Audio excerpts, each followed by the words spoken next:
Okay, continuing. As I was saying, then you quote me way out of context when I said that I would like to have cybernetic feet, and you put up another appeal to fear fallacy with an equally fictional clip from Terminator 2. You leave out the part, of course, that I myself, fully in control of my faculties, would not mind not feeling pain from the chronic heel spurs I have anymore.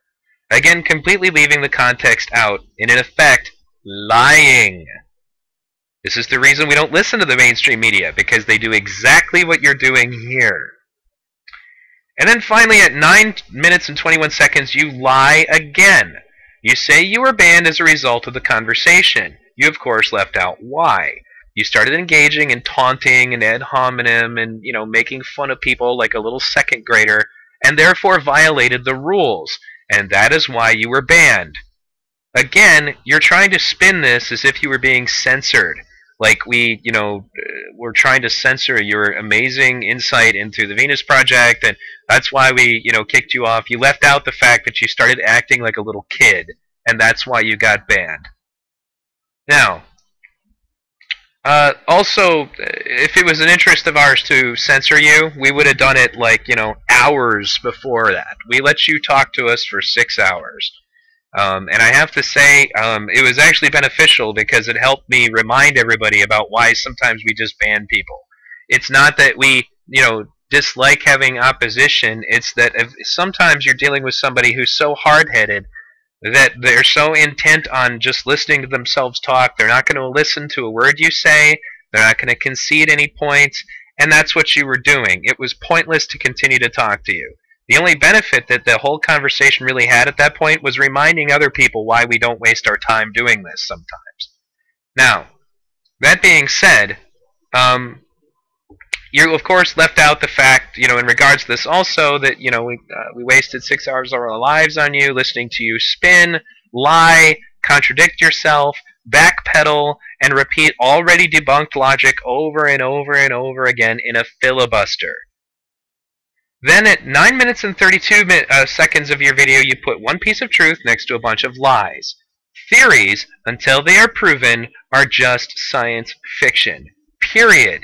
And your statement that Jacques Fresco or Peter Joseph advocate the ideas while leaving out that what you mean by them advocating the ideas would be machines robbing us of our free will is further outright lies. And at 9 minutes and 54 seconds, you continue to spew more lies. You are being paranoid. We do not want machines to take us over. And you are being misleading in your bullshit campaign to convince people otherwise. As I have already demonstrated, if you want to have a real debate sometime where we are not being interrupted by a dozen people and where you cannot simply quote mine what I said later, I will be happy to take on that challenge any time. Now, to sum all of this up, okay, this is the real important point so that we can get over this, because to be honest with you, we could have just said this and then ended the conversation, say, a half hour into it. Your entire theory is based on the fact that you have invented in your head what Peter's and Jacques' motivations are when they suggest that people read Ray Kurzweil's book. And you're basically trying to hold the entire movement accountable for what is another theory. It is your opinion. You haven't spoken to Jacques about it. You haven't spoken to Peter about it. And as I pointed out in the last video, you took everything that they said out of context. You, in some cases, outright just misquoted people. Whatever reason that you have to be, as this is another reason why debating with you tends to be a waste of time, is because you're so emotionally attached to being right about this that you're not even thinking straight. That's why we end up in this situation where you're willing to do things like just outright misquote people if it suits your purpose, because it's more important to you that you quote-unquote win than it is that you actually be correct.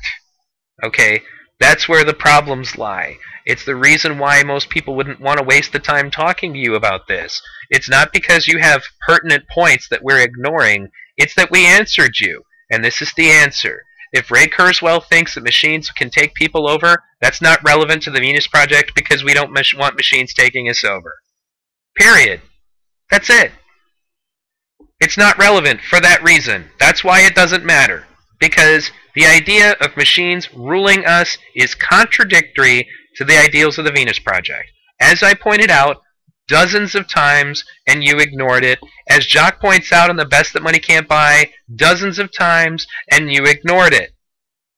You then go on to say that you're a free market advocate. I'll be happy to go down that road with you anytime you want. But overall, that's really the crux of all of this. The reason why your argument is invalid is because you are emphasizing on what Ray Kurzweil theorizes in his opinion may happen. And you wasted 6 hours of our time going around and around in circles about his opinion, his unproven theory. But after all, since Bill Gates says he's really good at making stuff up, that must mean we all better bow down.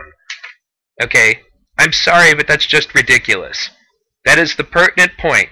It doesn't matter what Ray Kurzweil says, because that application of artificial intelligence is not what we're interested in the Venus Project. It is contradictory to the principles of the Venus Project and is therefore irrelevant. There's a lot of technology that we will be employing in the Venus Project that would have applications that would be contradictory. For example, we may at some point use nuclear power for one reason or another. That doesn't mean we advocate the use of nuclear weapons. Okay? This is the major point that I tried to get through to you, and you just continued repeating yourself, declaring that you had won because I had not read Ray Kurzweil's book.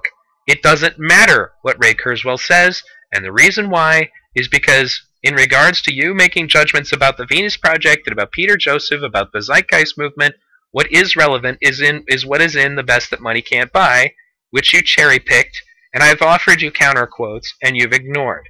You are intent on this being your white whale. You're Captain Ahab, and you're chasing the white whale, which is that we're supposedly all advocating Skynet. That's not it. That's not our interest at all.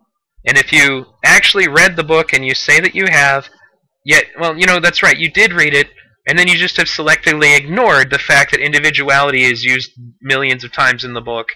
That's the point that I'm trying to get across to you.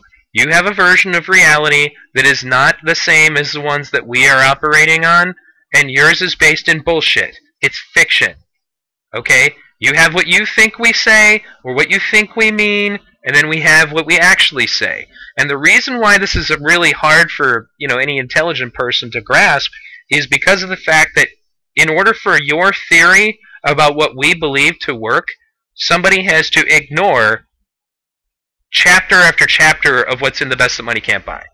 So as long as we just eliminate all of the statements about individuality, no coercion, no force, machines do not rule people, I repeat, machines do not rule people, as long as we just eliminate, well, 3/4 of the philosophy, then what you're saying might be true. That's why your argument is invalid. Thank you.